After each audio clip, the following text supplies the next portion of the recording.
At the end of this football season, Gary Lineker will stand down from his role as host of BBC Match of the Day.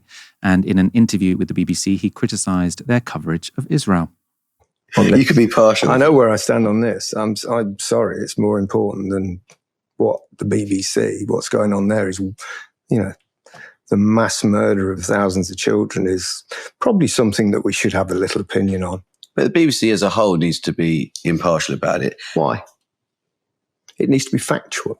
It needs to be impartial about a conflict, doesn't it? And it's hard. Does it have to be? It wasn't impartial about Ukraine and Russia. And you might say that Why does it have to be impartial about... I understand if it's partial about our government and things in this country and everything like that. But something that's going on that far away, why does it... Because the Israeli position is that what is happening in Gaza, and by the way, I'm not here as an advocate of the Israeli government, but the Israeli position is that what is happening in Gaza is a response to the slaughter and capture of innocent Israelis on October the 7th.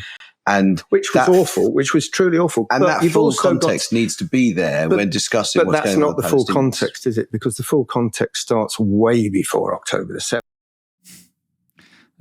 The full context starts way before October the 7th. So it's interesting that it was the football commentator or the presenter of football shows who says that to Amol Rajan, who hosts, the BBC's flagship politics show, the Today programme, right? And it's Gary Lineker who sort of has the context that really matters, that this didn't start on October the 7th. Also, I think that reference to Russia, sort of fantastic, because when it comes to Russia-Ukraine, the BBC's not remotely impartial. I'm not saying they necessarily should be impartial, right? But the way they reported on Russia invading Ukraine was that it was an outrage.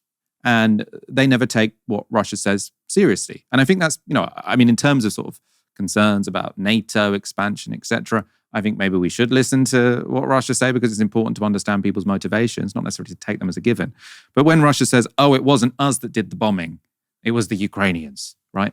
The BBC doesn't report that as just another opinion, right? They say that, of course, the Russians would say this because they're liars, right? That's not how they speak about Israel. So really well put by Gary Lineker. I think very difficult to disagree with. Speaking of the Today programme, another journalist who's just given up a high-profile BBC job is Michelle Hussein. She was a main host of the Today programme until leaving for Bloomberg last year. She's also given an interview where she mentions the BBC's coverage of Israel. So she's speaking to Vogue, and she was more diplomatic than Gary Lineker, but not wholly uncritical of her former employers. So she says the lack of access to Gaza is a media strategy that has fundamentally affected reporting of Palestinian civilian life.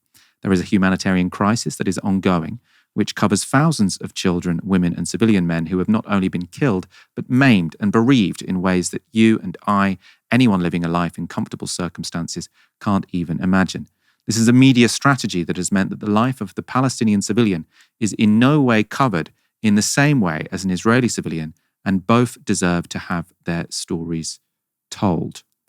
On whether she felt constrained at the BBC, she said this: "There wasn't anything I couldn't say and there wasn't a question I couldn't ask, but I think all international media is completely hamstrung in its coverage of this conflict, and I think all international and media organisations have done this. There should be formal protests about this lack of access because its implications and its actual effects are so far-reaching.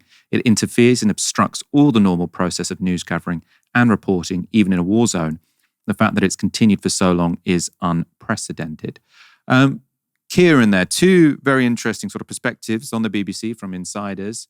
Gary Lineker a bit more forthright than Michelle Hussein. I think Michelle Hussein's sort of criticism is still very interesting because, she's kind of saying the reason why coverage is like it is, why it takes Israeli civilian life more seriously than it does Palestinian civilian life, is because journalists aren't allowed into Gaza.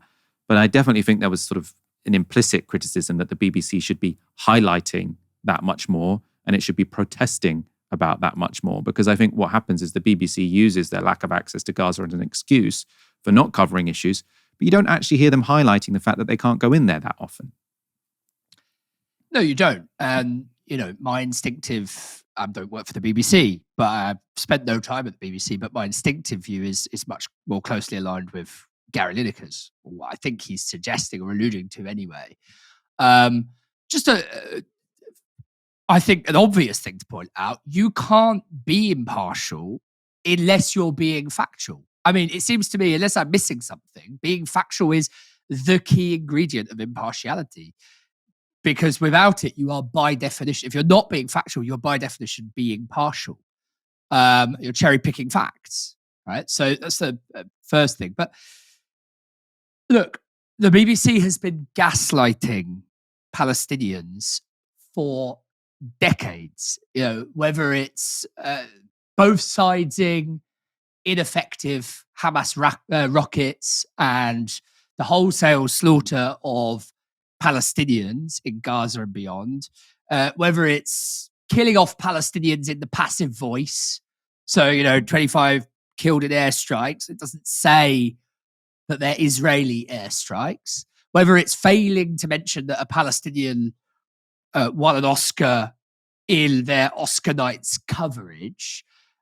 Or for me, I think the most egregious example, whether it's not giving due depth of coverage to the ICJ and the plausible genocide provisional finding and the ICC's arrest warrants for Israel's prime minister and defense minister, no less. The BBC has been doing this for a very, very long time. Its news arm, and I want to make that distinction, has been, through these examples and many others, I think, utterly corrupted by Israeli influence over a very long period of time. And so to have Gary Lineker, somebody who's worked at the BBC, been like maybe the preeminent star at the BBC for a quarter of a century, ex-footballer, working class guy, working class origins at least. And this is why they're going after him, of course. He's not supposed to say things like this. He's supposed to collect his money, say thank you very much, be politically vacuous, and then bugger off into the sunset. But I think to have Gary Lineker, somebody who knows whereof they speak, saying things like this, as much as anything else, will be a tremendous relief to Palestinians who, as I say, feel very gaslit and almost airbrushed out of their own kind of existential suffering. He's very much just like an ordinary guy with a conscience, right? Which is, I think, why his voice is so powerful, because it's very difficult to sort of say he's this dogmatic, ideological person. Like he's a smart, engaging, charismatic guy who was a great footballer and can kind of tell right from wrong.